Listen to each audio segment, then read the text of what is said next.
Cartoon pilots are the very beginning of shows, and they're typically made with experimentation so networks know what to expect. Because of this, some pilots end up being one thing that gets completely changed in the full series of a cartoon, and that's what I want to go over today. The Gravity Falls pilot was pretty different from the Disney show that came out years later. One fun fact is that this was lost media for a while, but only because the creator Alex Hirsch thought it was so bad and didn't want to release it to the public. In 2016, it was finally online and things felt very different.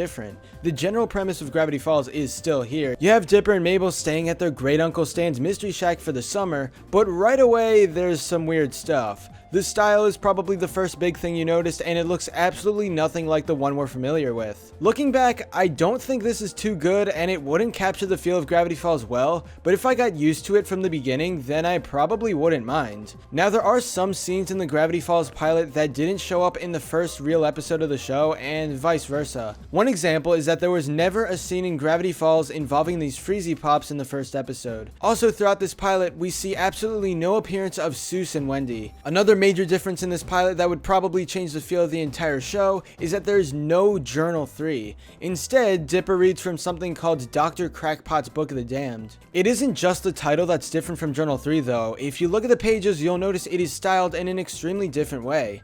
To take my mind off my sister's creepy boyfriend, I decided to enjoy some light reading. Known for their open wounds and poor motor skills, these creatures are often mistaken for teenagers? Beware the nefarious...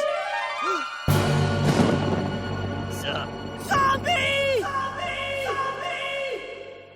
You say something? Another big difference from this pilot is that it was only 12 minutes long, which is half of a regular Gravity Falls episode. Just imagine if the entire show was like this. I really don't think it would be as good because it's harder to do story arcs in that short amount of time without feeling rushed. Overall, this Gravity Falls pilot wasn't very similar to what eventually came out, and that's probably for the best. Another cartoon that changed from its pilot is Steven Universe. Here's a synopsis. Steven is given a magical time travel hourglass from Amethyst and does what any kid would do. He uses it for comebacks. But toying with magic draws trouble to his sleepy beach town, and Steven has to step up and save the day with more comebacks. This synopsis does capture the feel of Steven Universe, but the pilot still feels pretty different. Steven himself is very energetic here, but he did become more serious as the actual show went on. You probably also noticed that the colors in this pilot are darker and everything isn't popping out at you like the way Steven Universe is right now. It changes the tone of the show and makes it feel just a bit darker. To be honest, the style in this pilot really isn't that bad, but some brighter colors would have been a lot better. However, I do feel like the current Steven Universe just relies on that generic cartoon arc style that we see in so many cartoons nowadays, whereas this pilot deviated from that a little. Anyway, there are some other minor differences between this pilot and the full show, but none of them are too noteworthy. Even if it wasn't the best pilot around,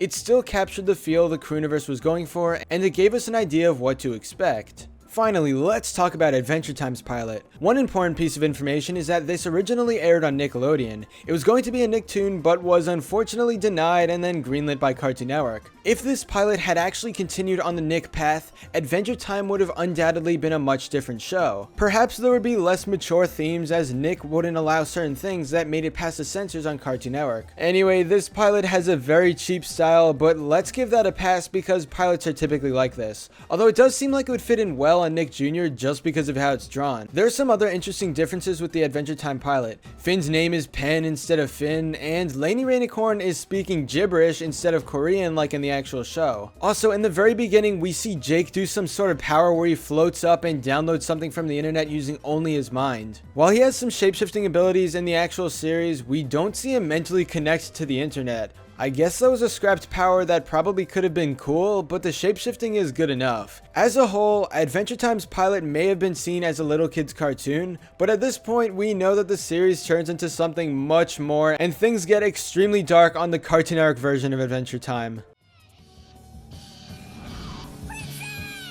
Let's go!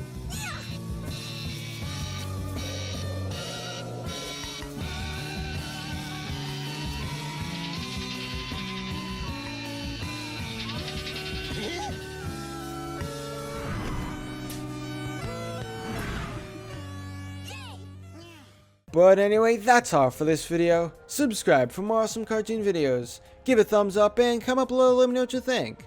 Thanks for watching, and I'll see you guys next time.